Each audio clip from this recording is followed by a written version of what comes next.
Hi, I'm E.D. Lewis, and welcome back to my channel for another nocturnal review. Before we get started, you know the drill. Hit that like, hit that subscribe button, leave a comment at the end of the video. Sorry, I can't say it. If you got anything to say, you want to comment on the content, you want to say hi, whatnot. As long as it's nothing inappropriate, nothing, rude or anything like that. Nice comments only, funny comments too. Um, I hope everybody had a great Halloween and a safe one.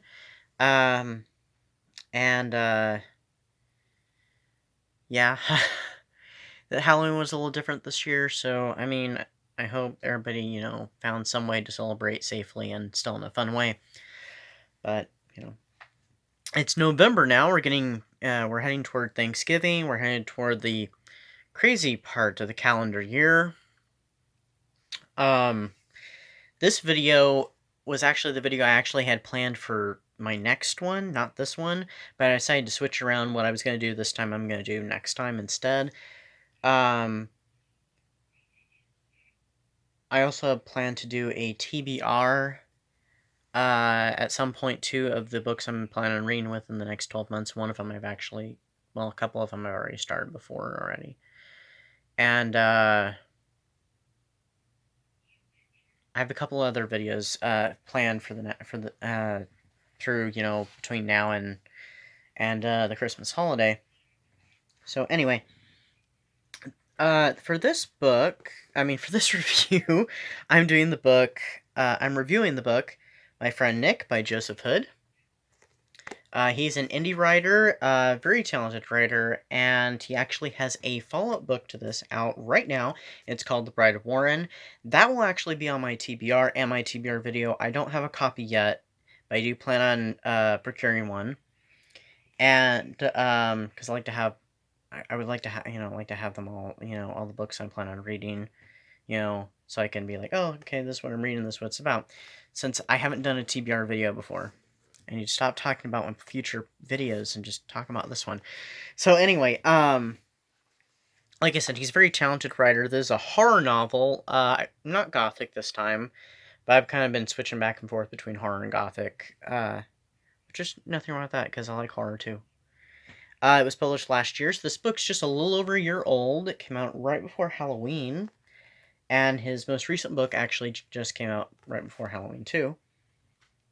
When I was reading his book, his style was, to me anyway, was very reminiscent of Stephen King, and I haven't read that many Stephen King novels, like just two and a couple short stories of his that I've completed anyway. I will say I've started a King novel and not finished it, but I do plan on finishing that someday. Very much in, the way he describes things, the way he goes about his storytelling, which, the story is very well written. The characters are very believable and very solid. And also, some of the things in the book, he presents them in such a raw way. And some of that just reminded me a lot of Stephen King. So,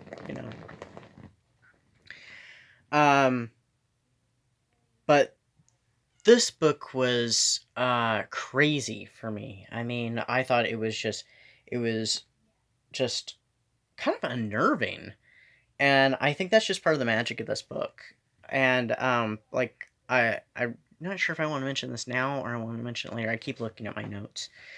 There's just kind of a safety net for me. Or security blanket, whatever you want to say.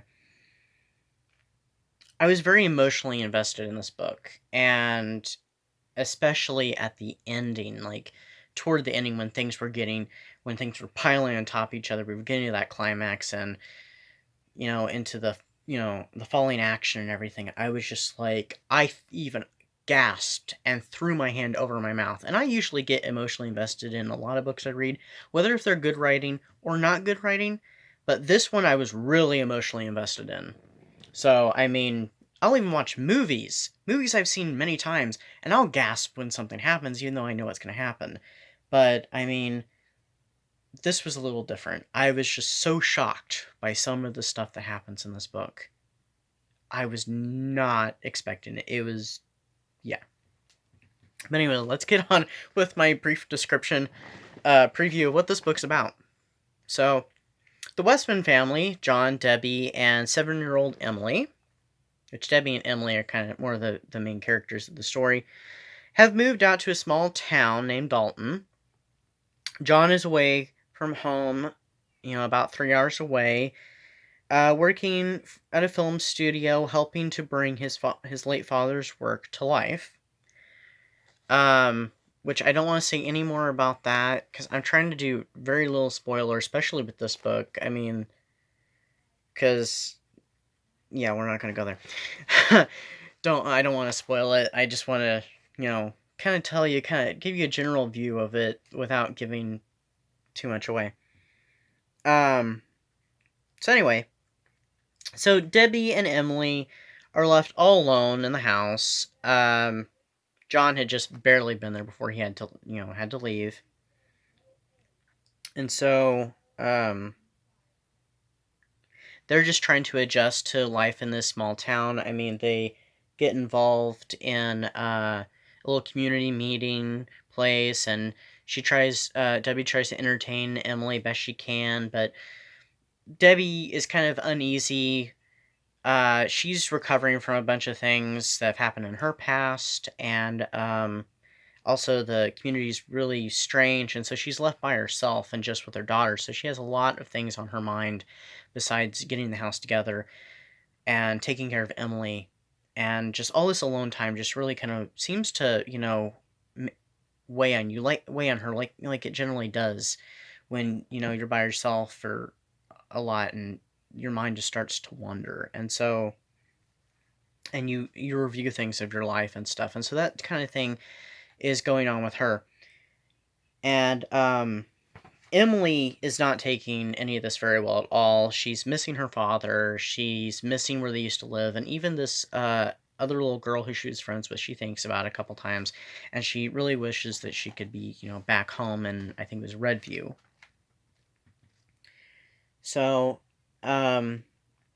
anyway, she tries to come up with some ways to try and possibly get her dad to come home, and one of the antics she tries ends up bringing her face to face with this boy who's just a few years older than her. He's very strange, he's very odd, there's just something off about him. And that little meeting just kind of brings about a series of frightening, or frightful, is the way I have written down my notes, events that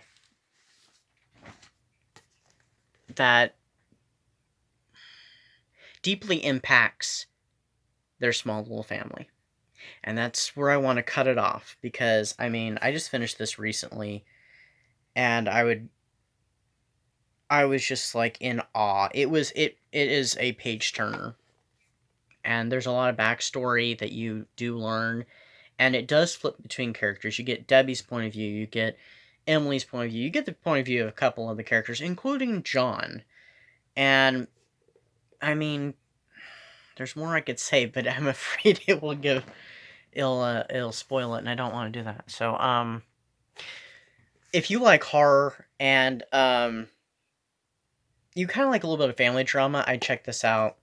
I mean, any horror fan I should definitely check this out, and especially indie horror.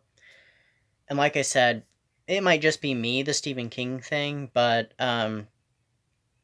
you might see it too. But I can't recommend this enough. I actually, I haven't written my review for Goodreads yet, but I did already rate the book, and I gave it 5 stars, and I don't normally do that. So, I mean, usually I give about 4 stars, 3 stars, unless it's something I don't, enjoy at all, then it's 2. I never give 1 star.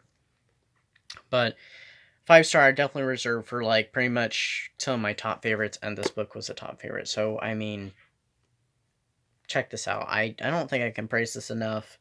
And some of my praises I had to hold back because of the spoiler thing. So, check this out. Check out Joseph Hood's book, my friend Nick. Check out his new one, The Bride of Warren. I definitely will be. And, yeah, so that's that. One other little thing, just kind of a side note. Recently, this is for all Gothic fans, recently there was the new version of Rebecca that came out on Netflix, and I just watched it last night, and I wrote a brief little review on Instagram. So if you follow me on Instagram, you can find out what I said about it, and you can, if you have any comments or something, you agree with me, disagree with me, go ahead and, talk to me about that if you want, if you follow me on Instagram. I didn't put it on Twitter, though, but, I thought about it, but I thought, no, this is more of an Instagram thing for some reason, so that's only available on Instagram. But if you've seen it, if you want to comment on that too in this video, please do, or any of the other videos, even my old Rebecca video, where I reviewed the book. It was a good adaptation. I had a few issues with it, but all in all, I thought it was enjoyable, not wonderful, and I definitely like the Hitchcock film better. So, if you like Rebecca and you like Gothic, of course, check out Rebecca on Netflix. So, that's all I really have for you. I wanted this video to be kind of short, not too awful long. Next time, I'm also going to be reviewing another indie author who I'm a fan of as well, and so,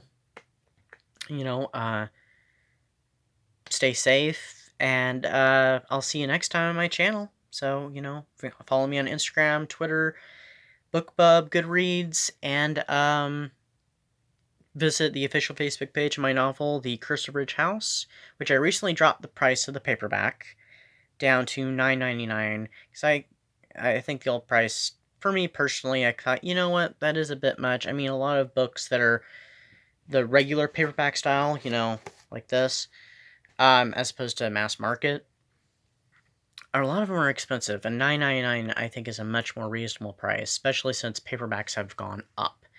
So, I mean, check that out, and check out all my other writings on my Amazon author page as well. So, that's pretty much it. So, have a good night, good evening, or good morning whenever you're seeing this. Good afternoon. And I'll see you next time. Stay safe, and bye-bye.